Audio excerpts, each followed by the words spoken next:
Hey guys, I hope you all are doing fine, and I am back with another interesting episode of Soundcheck. And my guest today is on the phone lines from Bombay, and he is an incredible actor, singer, songwriter, music composer who has also been nominated for the Filmfare Award. And he is none other than Santanu Ghatak. Me and Santanu, we shall talk about his musical journey and how he left a very high-flying corporate job to jump into this madness called Bollywood. So without further ado, let's begin the Soundcheck with Diwash Gahatraj. इस बार बरखा ऐसी ऐसी ली काजल गीना आंचल मैला दामन खाली काजल गीना आंचल मैला दामन खाली जानी होगी कैसी दिवाली कैसी Holi. Hi Shantanu, how are you doing? Hi Diwash, I'm doing well. How are you? I'm fine, fantastic. Yeah. So Shantanu, where are you based currently? Currently, I'm based out of Mumbai, Bombay. Okay, Bombay. And how's the lockdown thing there? Is it very strict? Well, it is. I mean, from June onwards, I think somewhere in the middle of June, it's become a little better since that unlock bit has started. Okay. But still, it's quite bad because like after 5:30 p.m., there's nothing happening in the evening. And all Sundays, everything is closed. So have you utilized this lockdown phase for doing something creative? The only creative thing I can do is make songs. That is what I was asking you. So anything you have written, you have composed, anything? I have actually composed. It's been a very long lockdown, so I have composed a lot of songs. Yes, I have. So a lot of creative friend of mine, they were also saying that this phase has been quite good for them because they were creating music, they were painting, dancing, and doing all fun things. Yeah, while what you said is true, but at the same time, I was finding it difficult to create things in the beginning because choked up feeling, like you're stuck in the house, and it might not ideally be the best time to be creative. I don't know. I mean, you can argue both sides. So in the beginning, I was not being able to because nothing was really coming. As I got used to it and as the lockdown became more of a reality and you start accepting it, that's when I started making more music because I kind of accepted, okay, this is going to be a new normal for me. Yes, new normal. Initially, it was quite of like a force, like you have to be inside. Then we realized that no, this has to be there for the benefit of everybody. Okay, so Santanu, you are so multi-talented. You are an actor, you sing, you compose, you write your own songs. So which department are you more comfortable? Which one do you enjoy the most? The most I enjoy is like creating tune, basically. If I'm making a song, I enjoy most the melody creation part of it. And then obviously lyrics, obviously I enjoy writing, but I can't write anything without melody. I mean, like I'm not a regular poet. I can't call myself a poet who can just give Nashero Shairi Pad Liya. That kind of stuff I can't do. I need a tune and only on that I can write. So I'm like, you can say pure lyricist. Okay, so you first draft a tune and then you write? 95% of the time, I would say I first make a tune and then I write the lyrics. But there are some certain times I might be writing lyrics before I make the tune. Interesting. Your song has that weapon of melody. Most of the songs of yours is like very melodious. I do focus a lot on melody because I feel that melody element has been going away from songs for some time now. And what I understand by melody, Divas, is that melody is basically a pattern. If you really think about it, it actually has a scientific angle to it. A song with a good melody, apart from touching your heart, also affects your brain. And your brain kind of attaches itself to that melody so that you remember it even after the song is over. That's the power of a good melody, And yes, that no doubt. element is kind of going away from songs, I feel. And that's why we forget the songs. We listen to one and we don't remember. So I always try to make songs that if you listen once, you should be able to retain something. Yeah, the retention value of a song these days, almost a decade now, has completely, especially with the film music, has gone away. So we shall talk about your form of music later on, but let me start with the basics, okay? So Shantanu, where are you from originally? I was brought up in Calcutta, in a very middle-class Bengali family. Then I completed my bachelor's from Calcutta. And then I went to Delhi to do my master's. And if I'm not wrong, you are an ISI graduate. Yes. Which one? Delhi. First year in Delhi, second year in Calcutta. Okay. So you were hanging in the Besarai campus? I used to stay in the campus. Yes. I was in JNU for a few months. Okay. Yeah, so ISI was like another hangout place. Absolutely, yeah. Those were lovely days, actually. Yeah. And then what happened after your ISI? So mine is a very funny story, actually, because I grew up in a very middle-class family where extreme importance was given to studies, I mean, it's like you have to study and you have to make your own life. Nobody's going to take care of you, nothing to fall back upon. So I kind of believed that was good. That's what my parents taught me. So I did all the, whatever you can do. And then I got, after ISI, I had thought of going for a PhD abroad. But then, due to several reasons, I started working. So I started working with American Express in Delhi. Okay. Yeah. I worked for several years, but somewhere around in 2011, 2012, I think, something happened, something went wrong. And I found myself not relating to things around me and that corporate world and everything. I was working, I was very diligent with my work, I was doing well also, but I kind of switched off. And because I grew up in a very musical environment and my father was also a composer, although he also used to work, but he was also a composer. He had tried composing in Bengali films. What is his name? Amar Ghatak. But unfortunately, in those days, creating independent music was very difficult. His film music didn't really see the light of day. Now the films got released. Okay. So he kind of retreated, but the environment was always very musical. So I did learn a lot from my father, and I used to go to singing classes as well. So when this change happened sometime in 2012, I think I fell back on music. I had been continuing with music, but that was the time I started composing. Before that, I had not really composed. So what was that? What was that tipping point for you in 2011? I don't know. There could be several reasons. One is a general fatigue that came with the high-strung corporate life, I think. And not being able to relate. In a sense, if you look at your seniors, the kind of lives that they were living, like your bosses and their bosses, I felt that I just don't aspire for the same things that they aspire for, So it was just felt odd. And music, somehow I fell back into music and I started taking it very, very seriously. I think that's when that switch happened. And also, I was doing a lot of amateur theatre in Delhi. From an acting perspective, I was doing a lot of amateur theatre. That also gave me a lot of happiness on being on stage. And then I kind of made this decision that I have to quit American Express, but I wanted to come to Bombay because I thought that because this is the place to be if you really want to pursue your creativity. I think it was a good decision. I came to Bombay in 2013 with a job. I didn't want to come just like that. So I came with a job here at another company, JP Morgan, for 3 years. And then in 2016, I finally quit. But then within these 3 years, I did do a lot of work. I started composing and I met Ronkini. That also made a huge difference. I started learning from her. And that's how it kind of happened. And finally, in 2016, I quit. And by then I had done quite a number of television commercials as well. And in 2017, Rafu happened. I think I was quite lucky that way.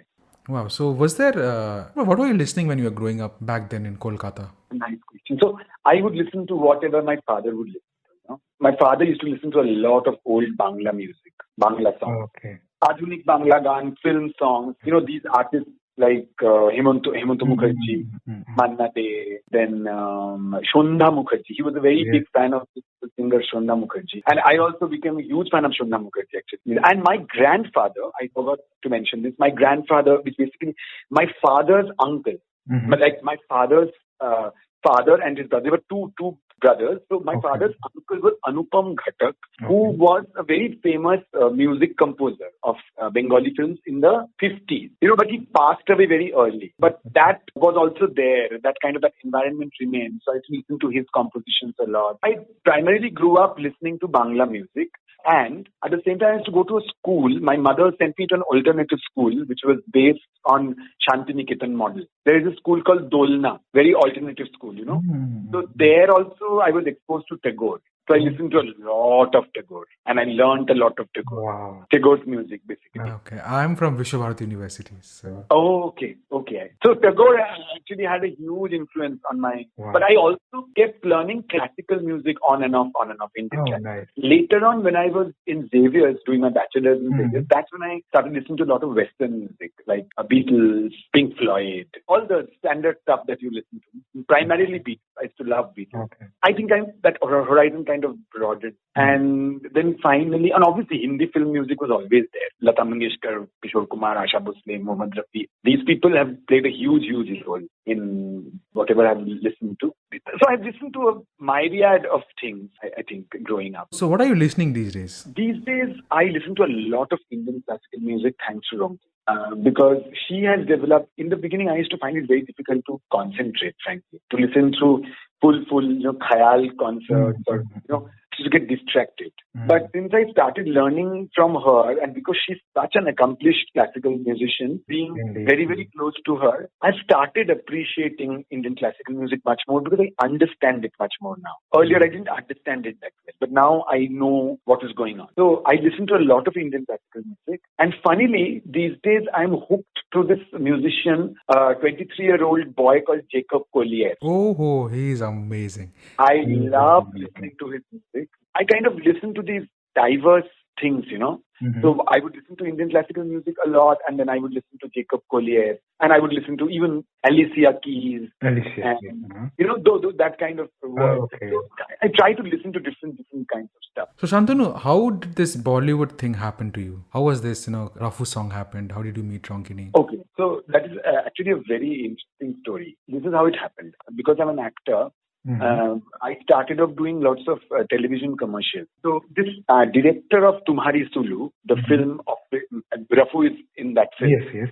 Tumhari Sulu. So it was his first, Tumhari Sulu's first and only feature film till now. But he is primarily an ad filmmaker, Suresh Triveni. As an actor, I worked with him in his more than 2-3 ads. So we had built a kind of a connection. So when he announced that he was going to make his film, and he knew that I make film. Okay.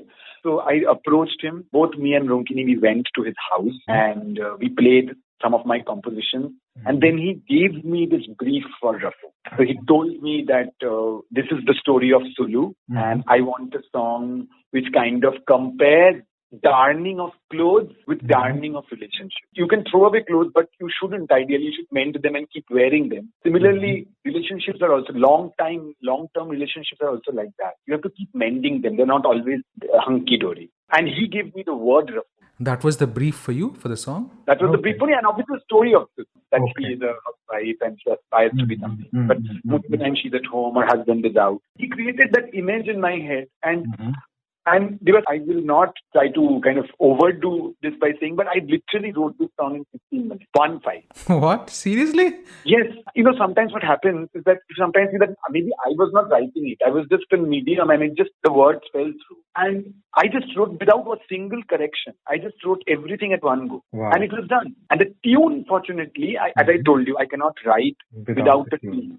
So I already had this tune because I had made a Bangla song a few years back on that tune. So I chose that. Ronkini picked that tune for me. She said, try on this tune. And I just used that tune and it just happened. And it's quite magical. And then we went back to Suresh. He really loved the song. And then he asked us to produce it. And then he did the rest of the battle with T-Series and the producers. All that battle he did. I didn't have to do anything because he loved the song so much. And it was a battle because it is difficult for newcomers to get through, unless you are, I don't know what to call this, but there is a camp, We're all talking about camp these days in Bollywood. Yeah, I don't know. It's not a camp really. Camp is not the right word to say, but you need to know people. You need to have certain, so I had nothing apart from Suresh Triveni. But Suresh loved the song so much. He said, I'll do the fighting for you. You don't worry, you chill. If it does not go through, I'll let you know. I'll put in my best foot forward to him.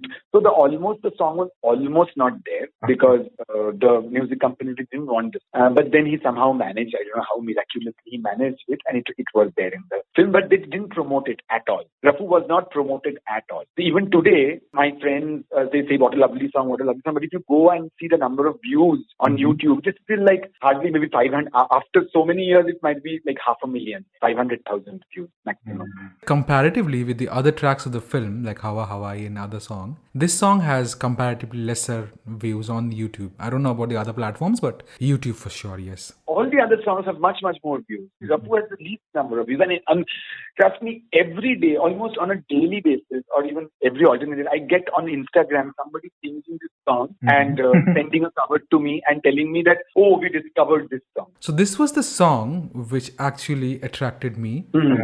about the film. So I heard the song first and then the movie. And then I googled about you and Ronkini. Ronkini, khair thoda bahut I've heard about her because of her Saregamapa. So you were completely new. And then I started googling about you. Then I saw you in other project of yours, like this film also, of course, yeah, Tumhari Sulu. You were there, no? There is the part where you're the owner of that company, yeah. Yeah. And then I think I watched you again in Hasmukh. Yeah. So then your face was recognized. Then I could see, acha, I know this guy, Santanu, who is an actor as well as a singer and music producer. I love singing, but I'm not very confident about my singing. So I very selectively sing songs. But yes, composer, I'm much more confident. No, Shantanu, but you have to sing this song for our listeners today. The Rafu song, the song which made you famous. Okay? Sure. I would love to do that. Yeah. Re ga ma ni da pa ma pa ga ma da pa ga ma pa ga ma re sa ni re. O ga ma pa ga ma re sa ni re sa. यूं सीते सीते मीलों की बन गई कहानी, कुछ तेरे हाथों से कुछ मेरी जुबानी, अब जो भी है ये आधा पौना है तो रंग रलियां, अब जो भी है ये आधा पौना है तो रंग रलियां, कुछ तूने सी है मैंने की है रफू ये डोरियां, तूने सी है मैंने की है रफू ये डोरियां, कैसे कैसे रागों से बुनी है ये दुनिया, कभी धूप कभी बादलों की लड़ियां, कुछ तूने सी है मैंने की है रफू ये डोरियां, तूने सी है मैंने की है रफू ये डोरियां.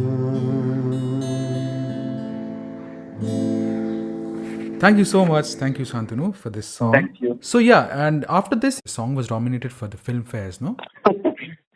Most bizarre thing. I mean, as you know, the song wasn't even promoted. But somehow Filmfare people noticed, and later on, Jitesh Pillai, who's the editor of Filmfare, I kind of had a Facebook exchange with him, and that's when I realized that he's like a very big fan of the song. So somehow the song went into that nomination list, both for lyrics and for Ronkini's playback singing. Seriously, we didn't expect that this would go there. But I can at least say that Filmfare is not rigged, because how the hell did my song go there, you know? And people say that Filmfare is rigged, and at least for my experience, it wasn't. They gave recognition to the song. We didn't win, that's a different story. But I think the songs that won, they were very good songs that won. I'm very, very grateful, actually, that I at least had that experience. So yes, talking about this, camp and nepotism and all that in Bollywood. Yeah. I'll not go into the Filmfare rigging and all that, but yeah, how difficult it is for an independent composer like you to come and break through in this whole jungle called Bollywood. It is difficult. It is very difficult because I'll tell you, I mean, it's not that you just have to pick someone and blame. You have to also understand how the economics of the film business works. You have to look at it in the right perspective. The way it happens is that there is a director who writes a story, a screenplay, then goes to one producer. Let's take the example of Tumhari Sulu. It's better to explain it through an example. Say, Tumhari Sulu was produced by Atul Kasbekar's production company. I'm forgetting the name of the company, unfortunately. But it was produced by them, Atul Kasbekar, the famous photographer. So he was producing the film. So he read the script, he got the director on board, they managed to get Vidya Balan on board, everything. But the distribution rights, the music rights, part production rights have to be given to a bigger company. Otherwise, you cannot launch a small film on your own mind. So now, the moment that bigger company comes in this case, it was TCD. And TCD, they're putting in their money there. So obviously, they will have a say. Yes. Right. So now what happens is that your small film now being supervised by several parties.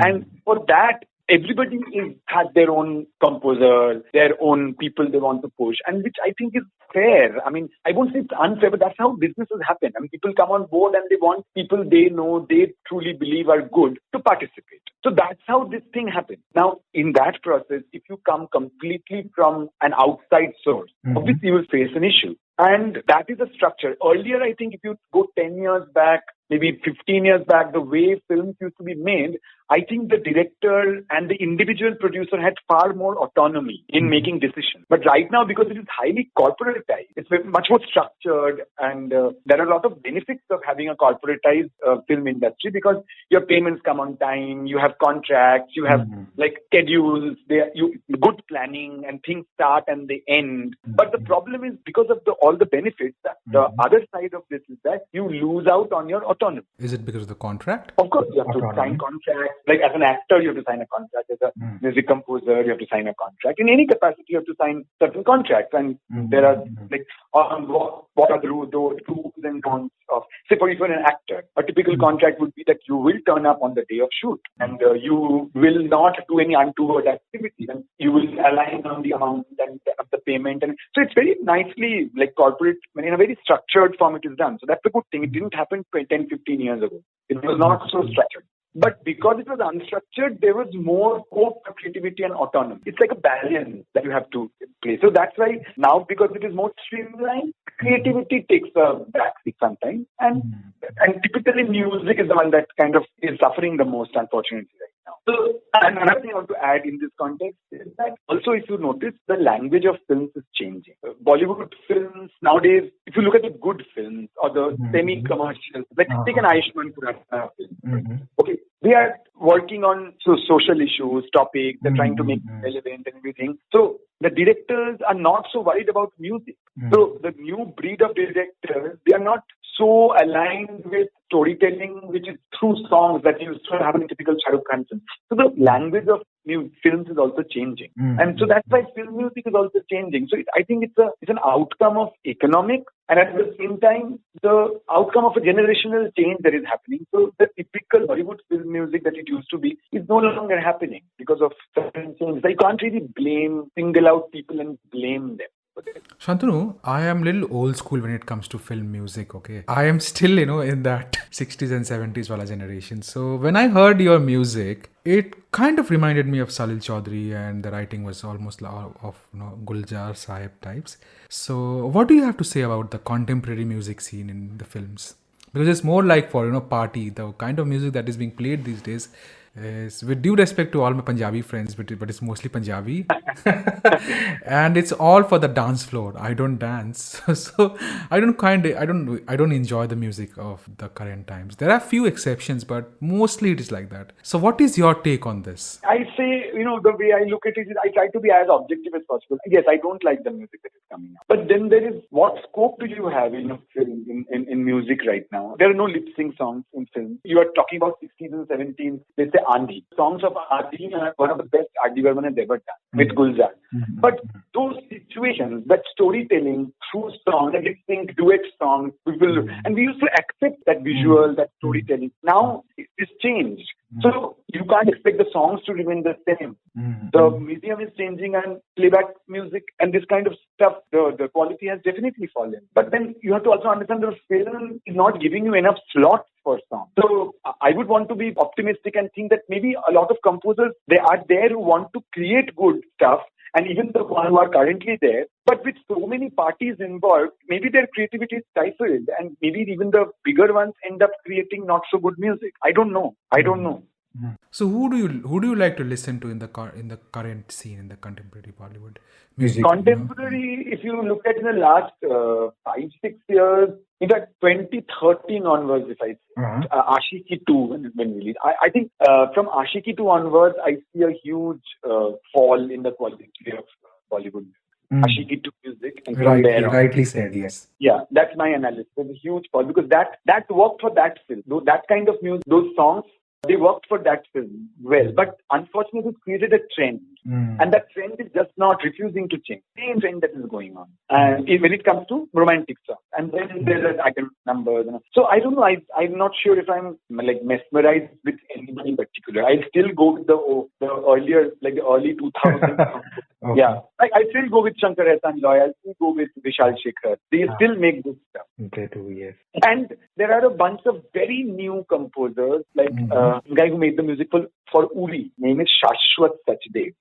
He made the music for Uri. Uri has good music, but nobody watched Uri to listen to his music. Yes, it was so full of nationalistic fervor. So the music took a backseat there, yes. Yeah, but the music is very good. Shashwat Sachdev is a good composer. Thank you for doing that. I'll listen to this song of Uri. So yes, you have a very, very typical style of music, of your ways of composing. So do you think that there is a take of your kind of music in contemporary world? One thing I've realized is that I would rather I stick to what I understand and what I can create rather than try to, tailor it to what people want, because I don't think people know what they want.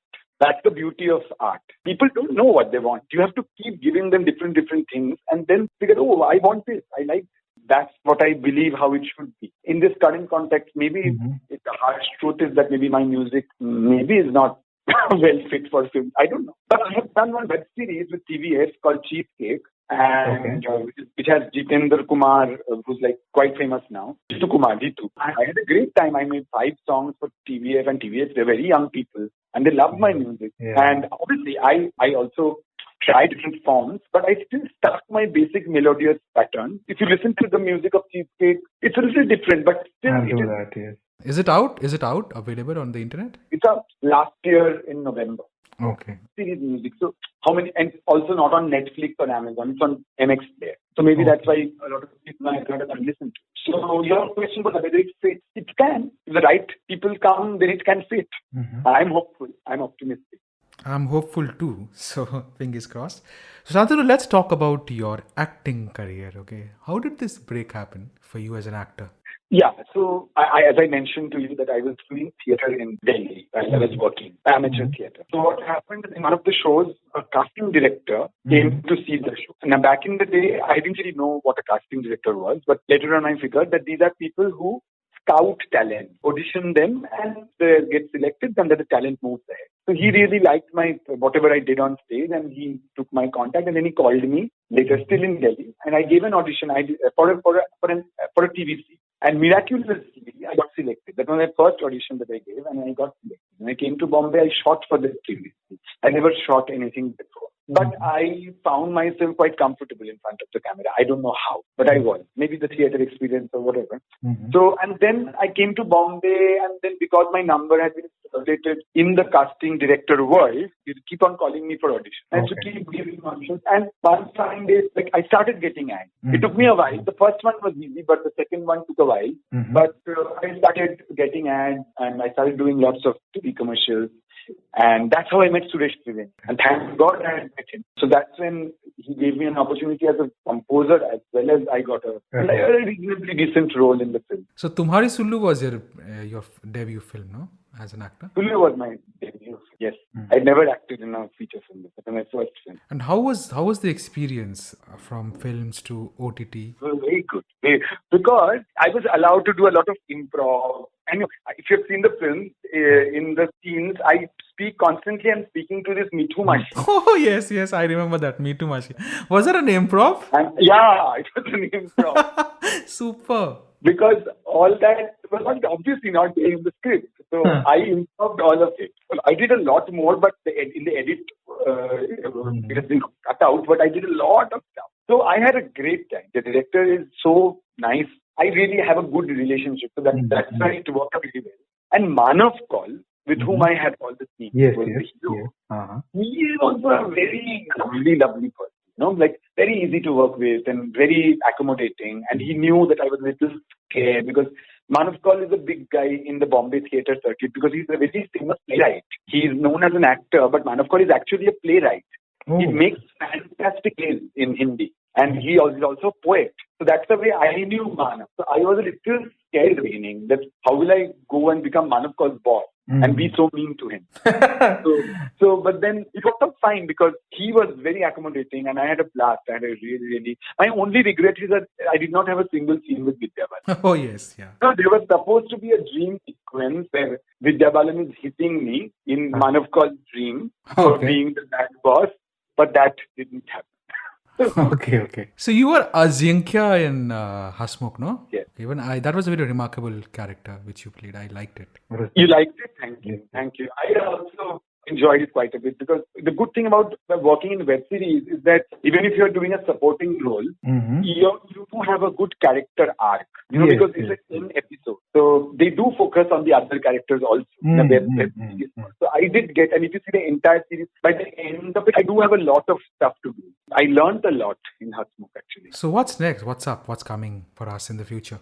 After that, I did Thappad, and after Thappad, there were we were discussing a few projects, and I was being considered, but then I think all of that has gotten shelved now. Because of the lockdown, situation? Because of the lockdown, everything has gotten shelved, and most of the discussions that were happening were for small budget films. So, and those are the films that are suffering the most, because the big budget ones, maybe you can someday you can figure out and still continue, but for the smaller ones, it's a big problem to get finances. So I don't know. Let's see. I'm just keeping my fingers crossed. Right now, frankly speaking, we are all in a shared depression kind of state. And I know all my actor friends are also going through the same thing. Everybody is going through this weird phase of uncertainty where the assurance of work is not there. So anything that you're coming up musically, this was your acting thing, but any new singles or... No, I was working also a theatrical production around Subhash Chandra Bose. That was also, we were working on, but again, maybe that will happen once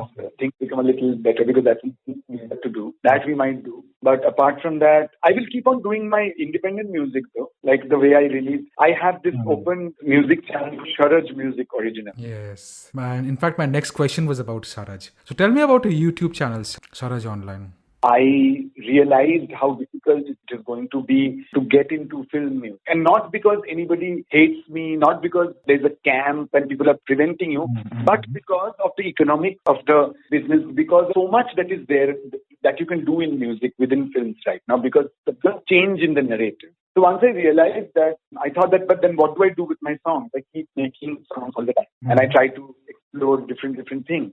So that when me, Ronkini and a couple of other friends, we kind of brainstormed and we thought that, okay, let's just do a YouTube channel.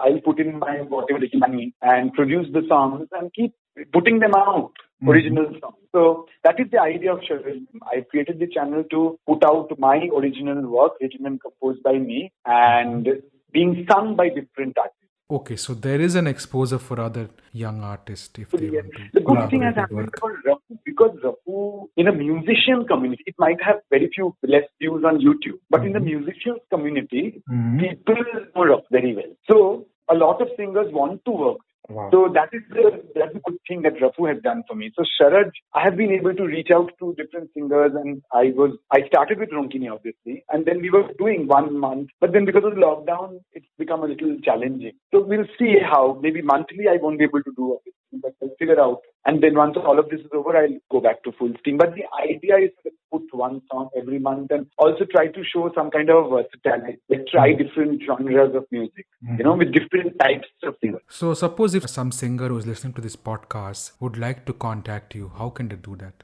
You can always message me on Facebook or Instagram.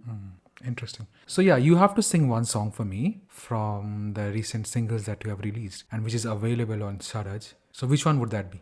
Barkha. It's a song about the rains, obviously. But if you follow the lyrics intently, it actually talks about the current that we're facing. I've used Barkha as a metaphor for this situation.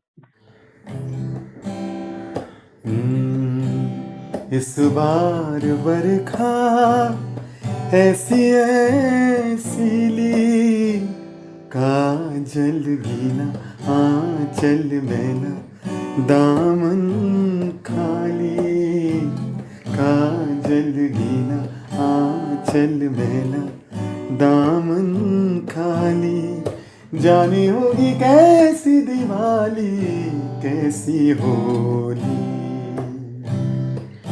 कि बरखा ऐसी ऐसीली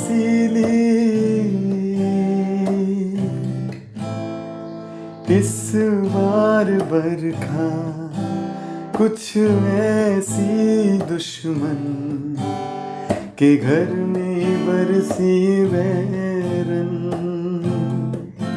हाँ इस बार बरखा कुछ ऐसी दुश्मन के घर में बरसी बैरन। मर्ज से जला ये तन का जल गीला आंचल मेरा दामन खाली। जाने होगी कैसी दिवाली कैसी होली कि बरखा ऐसी ऐसी ली। Okay, so thank you, Shantanu.